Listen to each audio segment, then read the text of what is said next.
नहमदुहु व नुसल्ली अला रसूलिहिल करीम अम्मा बाद फ़ाउज़ु बिल्लाहि मिनश शैतानिर रजीम बिस्मिल्लाहिर रहमानिर रहीम।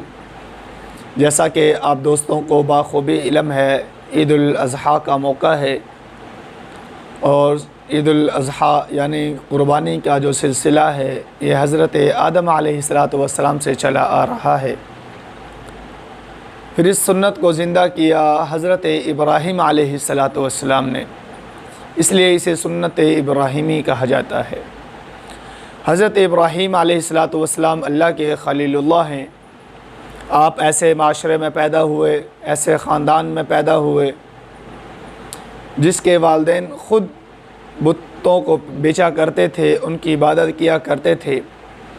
मोहम्मद बिन इसहाक़ रहमहुल्लाह ताला फरमाते हैं, वो कहते हैं कि नमरूद बिन किनान जो उस वक़्त के बादशाह हैं, वो एक ख्वाब देखते हैं।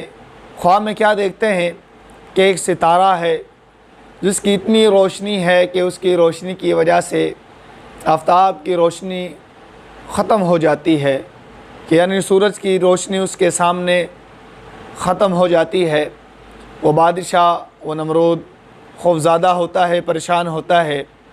सुबह होने पर वो नजूमियों को बतलाता है कि मैंने एक ख्वाब देखा है कि एक सितारा है जिसकी रोशनी इतनी है कि उसकी रोशनी से सूरज की रोशनी बेताब हो चुकी है, यानी बेनूर हो चुकी है, ख़त्म हो चुकी है।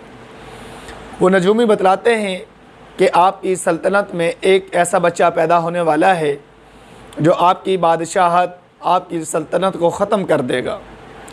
तो उस नमरूद ने हुक्म दिया कि इस साल जितने भी बच्चे पैदा हों उनको मार दिया जाए, कत्ल कर दिया जाए।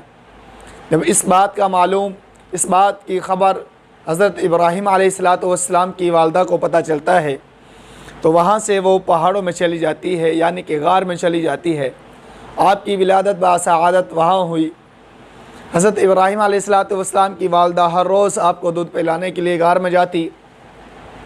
वो क्या देखती हैं कि एक हफ़्ते का बच्चा इस तरह मालूम होता है कि एक माँ का बच्चा है, और एक माँ का बच्चा इस तरह मालूम होता है कि एक साल का बच्चा है। और जब हज़रत इब्राहीम अलैहिस्सलातु वस्सलाम की उम्र मुबारका 8 या 9 साल हुई तो आपने अपनी वालदा से सवाल किया कि मेरा रब कौन है। तो आपकी वालदा माजिदा ने कहा कि तेरा रब मैं हूँ, यानी रब कहते हैं पालने वाले को, क्योंकि आपकी वालदा ने आपको पाला है। जैसा कि सूरत अल फातिहा में आता है, अल्हम्दुलिल्लाहि रब्बिल आलमीन, तमाम जहानों का रब, यानी तमाम जहानों को पालने वाला, यानी कि रब का मतलब पालने वाला। तो आपकी वालदा ने कहा कि मैं आपका रब हूँ। फिर हज़रत इब्राहीम अलैहिस्सलातु वस्सलाम ने सवाल किया मेरा रब कौन है। तो आपकी वालदा ने कहा कि आपका रब आपके वालिद हैं। तो हज़रत इब्राहीम ने फिर सवाल किया उसके रब कौन है। तो उसने कहा कि उसके रब बादशाह यानी कि नमरूद है, इस वक़्त के बादशाह हैं। तो हज़रत इब्राहीम अलैहिस्सलातु वस्सलाम ने फिर तीसरी मरतबा सवाल किया कि उसके भी रब कौन है, यानी नमरूद उस वक़्त के बादशाह का रब कौन है। तो वहाँ पर वो बेताब हो गए, जवाब ना दे सके। तो आपकी वालदा ने आपके वालिद को कहा कि ये बच्चा मुझे वही मालूम होता है कि जिस तरह ये बातें करता है पता चलता है कि यही वो बच्चा है जो बादशाह को ख़त्म कर दे, यानी नमरूद की बादशाह को ख़त्म कर देगा। लेकिन मेरे वाजिबुल एहतराम, आप ऐसे माशरे में पैदा हुए जिसके वालिद साहब ख़ुद मूर्ति को बनाते, पत्थर को काटना और मूर्ति को शेप बनाते और उसको बेचा करते थे। आपको हुक्म देते कि इसकी पूजा करो। हज़रत इब्राहीम अलैहिस्सलातु वस्सलाम ने फरमाया ये कैसा हो सकता है जिसको एक पत्थर है जो ना खाते हैं, ना पीते हैं, ना बोलते हैं, ना सुनते हैं, ना नफ़ा देते हैं, ना नुकसान देते हैं, कि ये रब हो सकता है? ये मेरा रब नहीं हो सकते। जब आप एक मरतबा गार से बाहर निकले, आपने सितारे को देखा तो आपने फरमाया ये मेरा रब है। जब सुबह हुई तो वो सितारा गुरूब हो गया। आपने कहा ये मेरा रब नहीं हो सकता। आपने अगले दिन चाँद को देखा, कहा ये मेरा रब है। वो चाँद भी जब गुरूब हो गया आपने कहा ये भी मेरा रब नहीं। फिर आपने तीसरी मरतबा सूरज को जब देखा या आपने कहा इसकी रोशनी ज़्यादा है, ये मेरा रब है।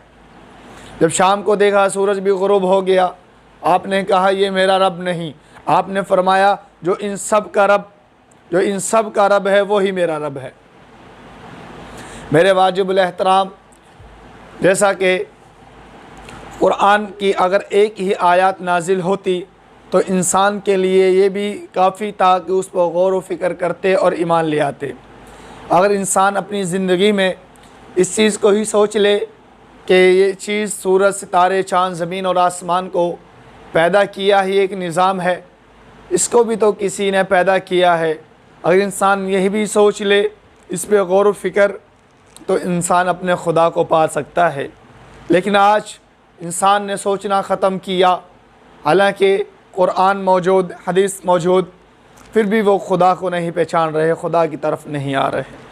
حضرت ابراہیم علیہ السلام نے اللہ کو پہچانا، اللہ کی عبادت کی، ایک مرتبہ بھی بتوں کی عبادت نہیں کی، حالانکہ آپ کے والد صاحب خود بتوں کو بیچا کرتے، بتوں کی عبادت کرتے، لیکن آپ نے ایک مرتبہ بھی بتوں کی عبادت نہیں کی، نہ ان کو بیچا، حالانکہ آپ لوگوں کو فرماتے تھے کہ یہ وہ بت ہیں جن کی آپ عبادت کرتے ہیں۔ کیسے آپ کی عقل پر آپ کی عقل ماری ہوئی ہے کہ نہ یہ بات سنتے ہیں، نہ یہ بولتے ہیں، نہ فائدہ دیتے ہیں، نہ یہ نقصان دیتے ہیں، نہ یہ کھانا کھاتے ہیں، نہ پانی پیتے ہیں، کیسے آپ کے رب ہو سکتے ہیں؟ حضرت ابراہیم علیہ السلام کو اسی پر، ایسے معاشرے نے آپ کو تکلیف دی، آپ کو آگ میں ڈال دیا، آپ کو مارنے کی بہت سی کوششیں کی، آپ کے والد نے آپ کو گھر سے نکال دیا۔ حضرت ابراہیم علیہ السلام نے خدا کو پایا،